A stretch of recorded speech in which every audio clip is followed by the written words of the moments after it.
जीवन के क्षण सार्थक साधना में बीतना चाहिए, जिससे मन सरल हो, पवित्र हो, संतुलित हो, अंतर्मुख हो। ऐसा काम करना जीवन की सार्थकता है। इसमें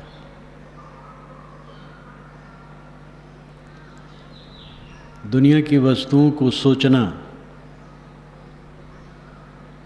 घटित घटनाओं को सोचना, बीती हुई बातों को सोचना, आगे की कल्पनाओं में डूबना, भोगों की याद करना, देहाभिमान की याद करना, रजोगुण मन में उत्पन्न करके भोगों के लिए कल्पना करना, राग द्वेष की कल्पना करना। किसी ने अगर हमारा अपमान किया है तो उसकी प्रतिक्रिया में जलना, उसको नीचा दिखाने की चेष्टा करना, ये सब क्रियाएं चित्त में जब तक चलेंगे कोई शांति नहीं पाएगा। प्राणी पदार्थ जो मिले सब छूटते ही जा रहे, हम वासना में उलझकर दुख ही को पा रहे। प्राणी पदार्थ जो मिलते हैं सब छूटते चले जाते हैं, और उन्हीं प्राणी पदार्थों के विकार में जो मैल हमें आ जाता है वही हमें काटता है। न प्राणी रहेंगे, न पदार्थ रहेंगे, न परिस्थितियां रहेंगी, सब भागती चली जा रही, कुछ नहीं रहेगा। वह धन्य है जो हिमालय पर्वत की तरह स्थिर होकर के सब समय निर्विकार भाव से जीता है। ये पूरा जीवन ही साधना का क्षेत्र है। क्षण क्षण अपने को साधना में रखो।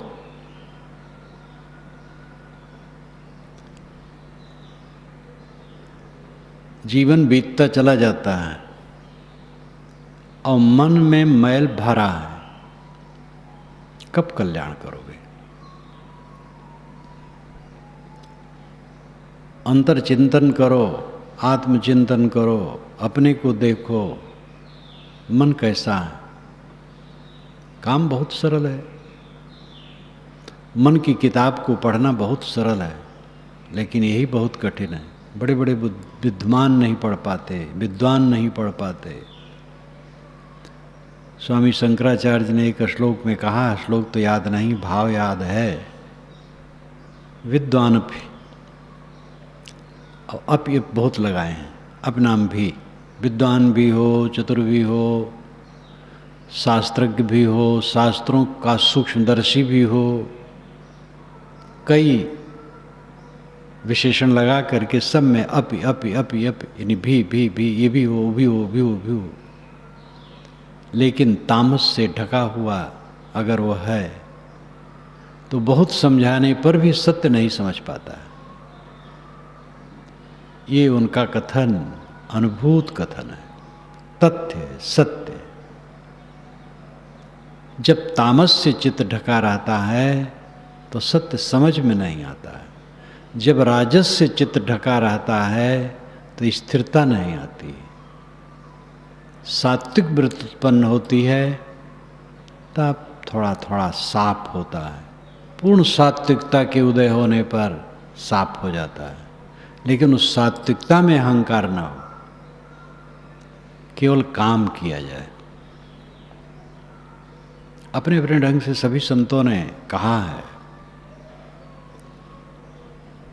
हमारा दुश्मन तो हमारा मनोविकार है, बाहर कौन दुश्मन हो सकता है? किसी ने हमारा अपमान किया, उसकी समझ है।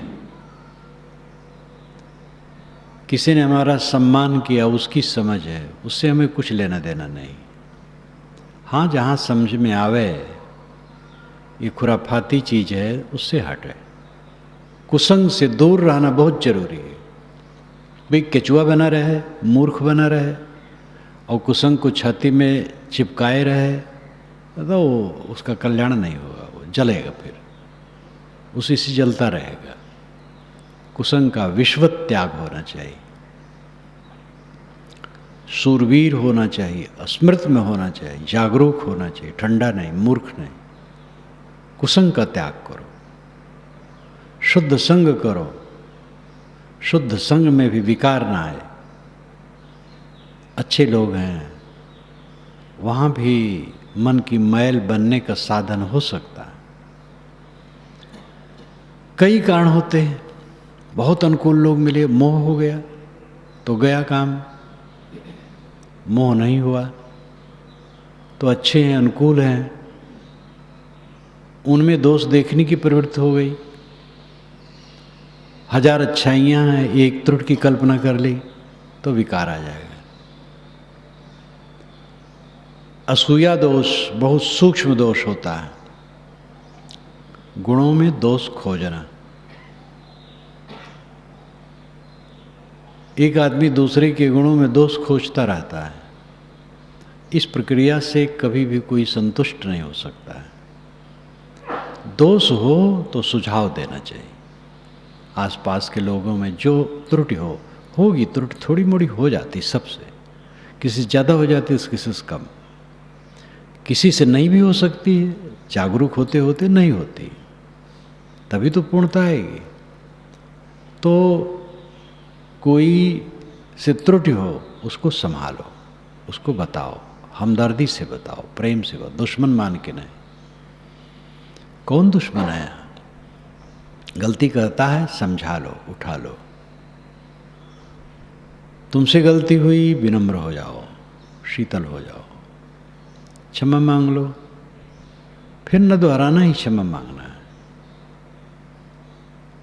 और जहाँ बहुत खुराफाती दिखे उससे दूर हो जाओ, एकदम दूर रहो, 100 कोस दूर, तभी कल्याण है। कुसंग से कल्याण नहीं।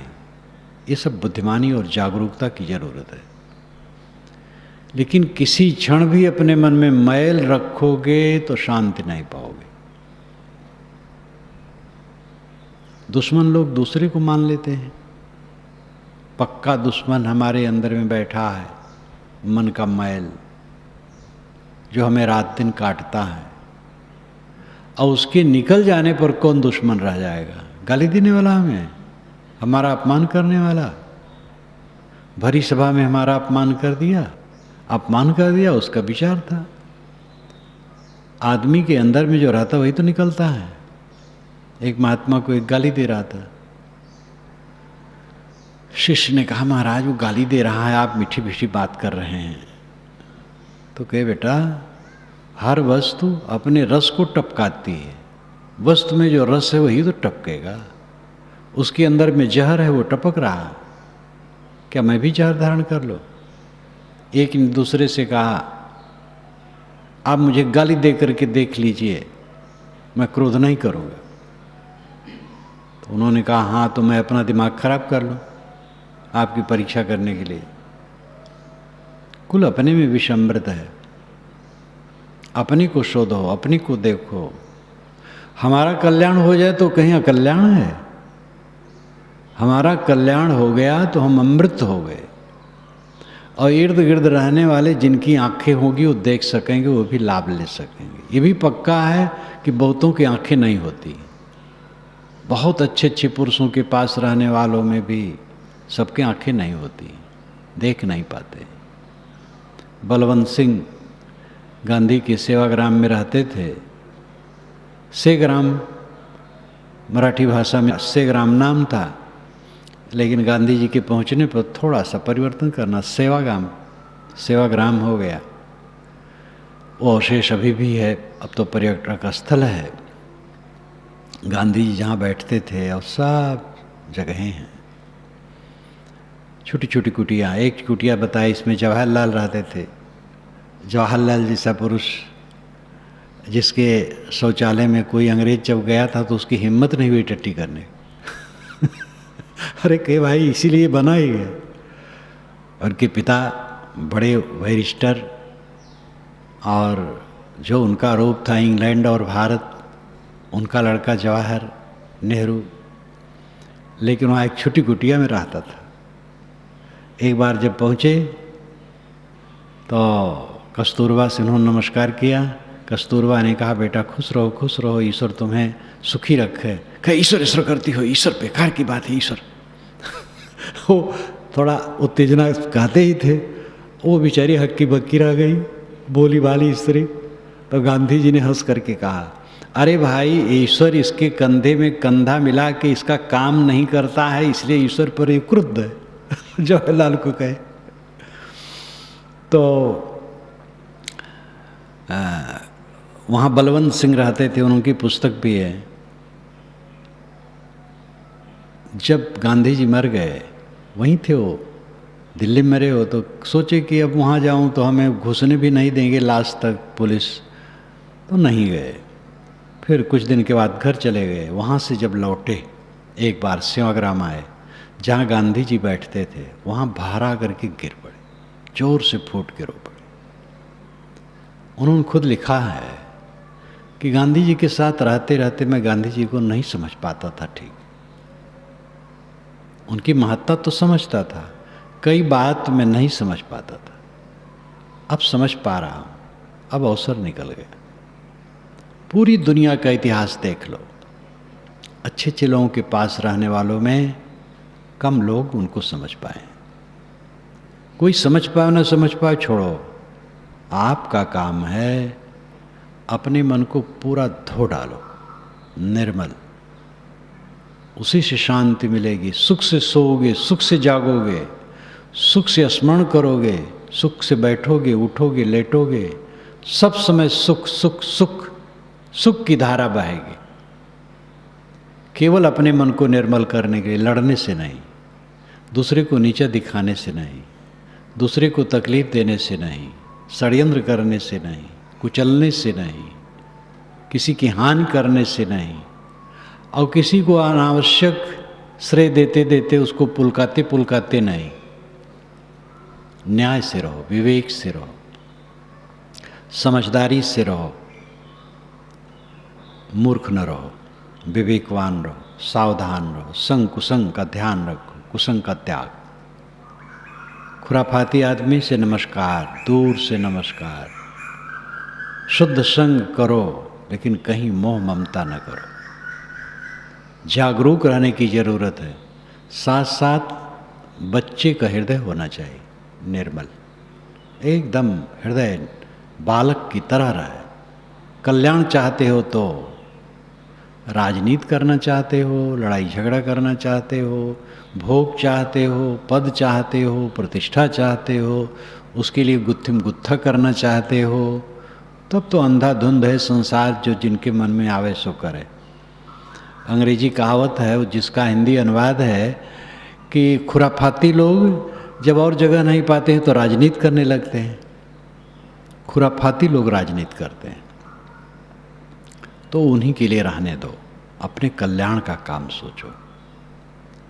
यहाँ पर जितने बैठे हैं, चाहे घर छोड़ के आए हैं, चाहे घर वाले हैं, सब के सब का उद्देश्य केवल एक है, मानसिक शांति, और बहुत सस्ता है, बहुत सरल है, बहुत सरल है। उसमें न विद्या की जरूरत है, न धन की जरूरत है, न पद की जरूरत है, न जाति वर्ण की जरूरत है, न वैदिक और इस्लामिक और ईसाइयत या और भी मोहर लगाने की ज़रूरत है, कबीरपंथी कहलाने की भी ज़रूरत नहीं। उसके लिए तो अपने को समझना है और अपने चित्त को शोधना है, इतने काम करना है। आप कौन हैं, आपके सामने क्या है? आप चेतन हैं, स्वसत्ता, आत्मसत्ता, और जो सामने है वो मन है, चित्त है। आपको तकलीफ चित्त से होती है, क्योंकि चित्त में मैल है, खुराफात है, विकार है, वो आपके अहंकार का परिणाम है, आपकी अविवेक अंधापन का परिणाम है। हम और आप अंधे हैं, देख नहीं पाते, छोटा सा मन उसको देख नहीं पाते हैं, और उसके कूड़े कचड़े को नहीं निकाल पाते हैं। तो ये महाअविवेक है। अपने को समझो, अपने को देखो, केवल अपने को शोध लो, बाल हृदय बन जाओ, स्वच्छ, आपका बेड़ा पार है। आसपास वाले अपना डुबा में बेड़ा, कोई कैसो करे ना हमसे मतलब। श्री विशाल साहब ने गाया है, बहुत बढ़िया। कोई कैसो करे ना हमसे मतलब, चाहे बनावे चाहे बिगाड़े, भाव भावें कर तब। निज पद में तो रहे अटल होए, मार्ग अपने धर तब। पवन प्रचंड बहे झकझोरन, सही रही भूमि न टर तब।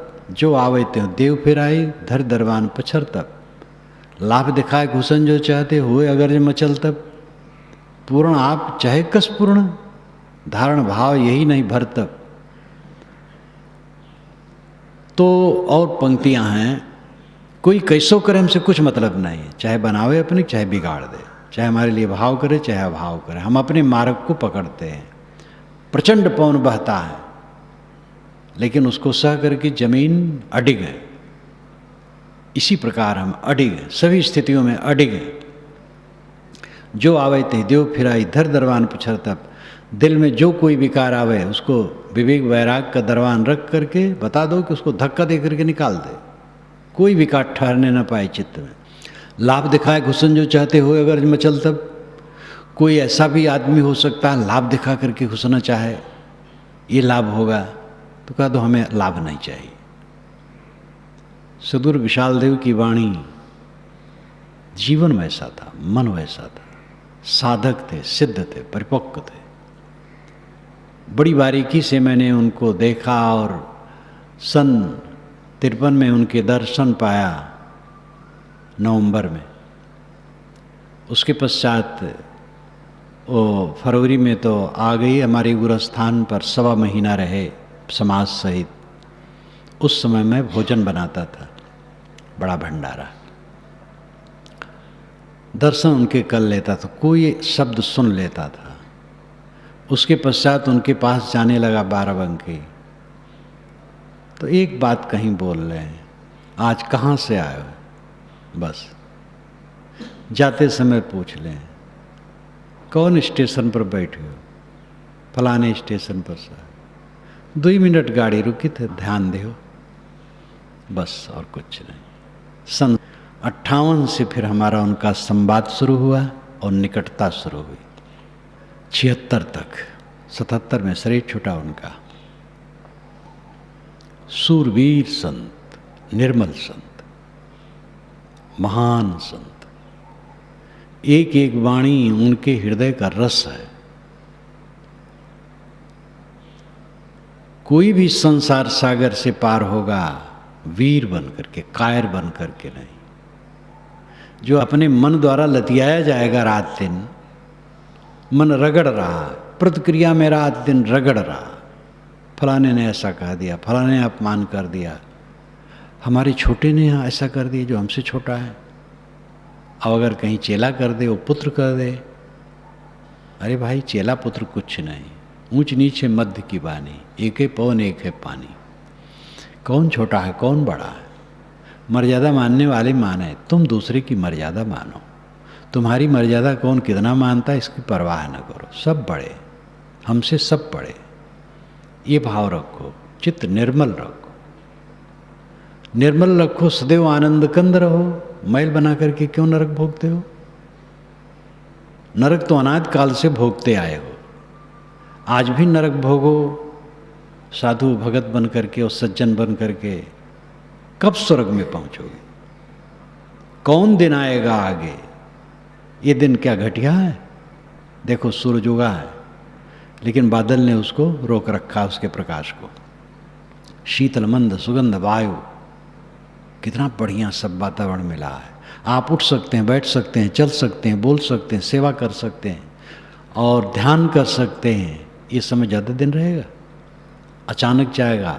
जवान लोग जो इसमें बैठे हैं अहंकार न करें, जवानों को ठिकाना है।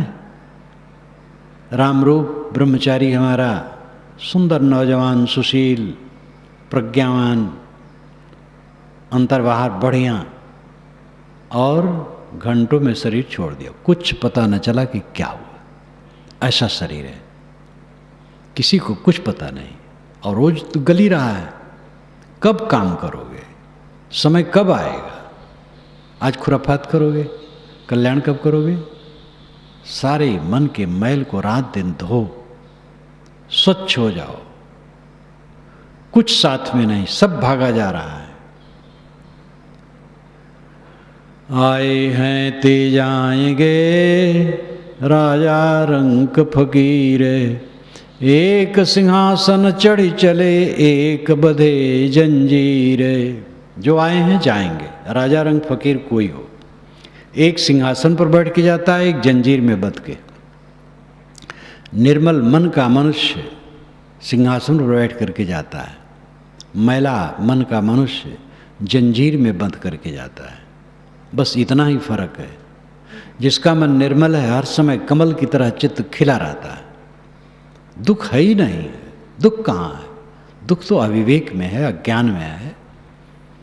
देहाभिमान जितना करो दुख है, अपने नाम रूप के प्रति मोह, इसको छोड़ दो, दुख नाम की कोई चीज नहीं। सब समय दुख रहित जिसका चित्त है, उस सिंहासन पर बैठ करके संसार से जा रहा है।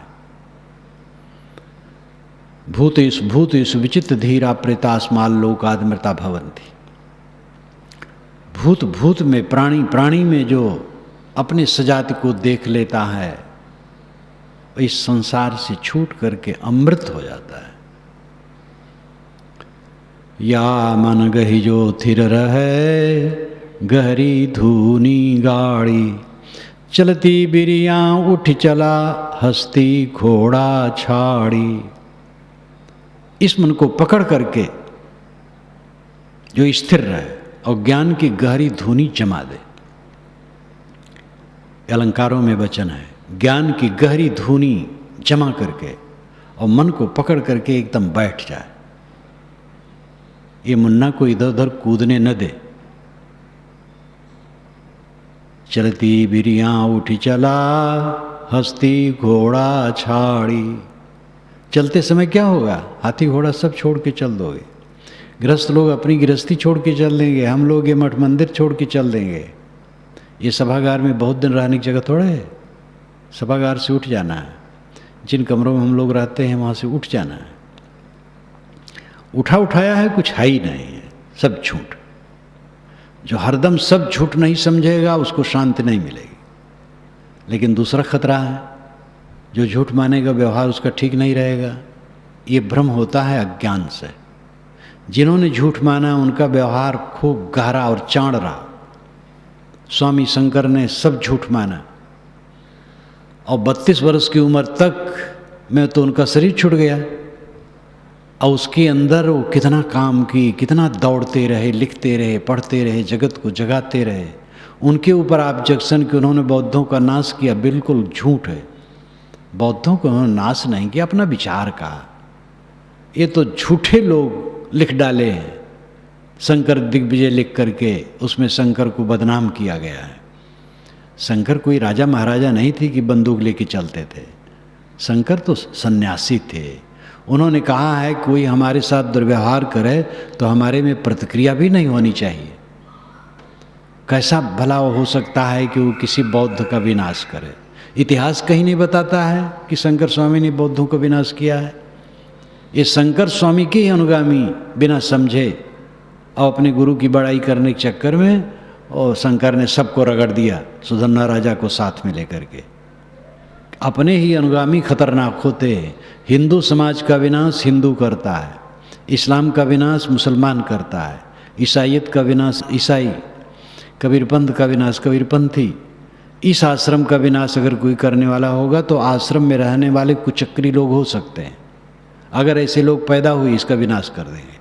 बाहर से कौन विनाश कर देगा? आसपास जो बैठे वो विनाश कर देंगे? गाली देते रहे नहीं विनाश कर पाएंगे। यद्यप हमारे चारों तरफ जो बैठे उनका प्रेम है, यहाँ गाली देने वाला कोई नहीं। हमारे शरीर का विनाश दूसरा कर देगा? हमारा खान पान आचार विचार खराब होगा, विनाश हो जाएगा। दूसरा कौन विनाश करता है? आप अपने को संभाल लो, 3 लोक भय ना है। तू मत जाने बावरे, मेरा है सब कोय, प्राण पिंड सो बधि रहा, सो नहीं अपना होए। अय पगले, ये मत समझ ये सब मेरे हैं। प्राण से जो पिंड बंधा है ये तेरा नहीं।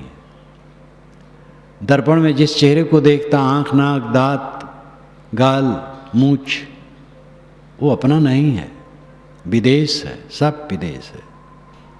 इंग्लैंड के खेत में मिट्टी का एक लौंदा पड़ा है, उतनी दूर से भी अपना माना हुआ शरीर दूर है। इस तत्व को समझो। दीन गवायो दूनि संग, दुनी न चाली साथ, पांव कुल्हाड़ी मारिया मूर्ख अपने हाथ। दीन गवायो दूनि संग। दीन के दो अर्थ हो सकते हैं।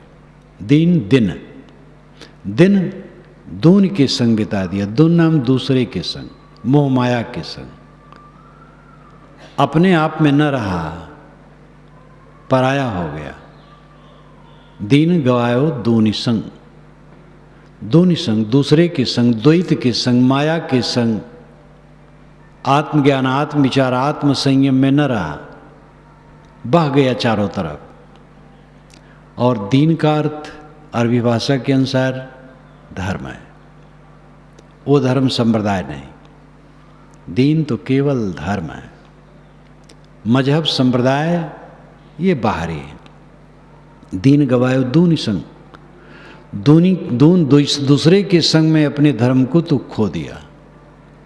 अर्थ दो ढंग से है लेकिन बात एक ही है। दुनी न चाली साथ, लेकिन ये दुनी, ये द्वैत जिसमें तुम मोह किया, जिसका अहंकार किया, वो तेरे साथ चलने वाला नहीं, कुछ भी चलने वाला नहीं। शरीर पीड़ा दे दे करके गल गल करके मर जाएगा। किस अहंकार में बैठे हो? आसपास के लोगों को नहीं देखे हो? सड़ सड़ के मरे हैं, घुल घुल के मरे हैं, रगड़ रगड़ के मरे हैं। और किस प्रमाद में हो? मोह भंग करो। पांव कुल्हाड़ी मारिया मूर्ख अपने हाथ। ये मूर्ख अपने हाथ से अपने पैर में कुल्हाड़ी मारता है, अपना विनाश करता है, अपने मन को खराब करता है, वाणी को खराब करता है, कर्मों को खराब करता है। मैं भौरा तुहि बरजिया, बन बन वासन ले, अटकेगा कहूँ बेली से, तड़फी तड़फी जिए दे।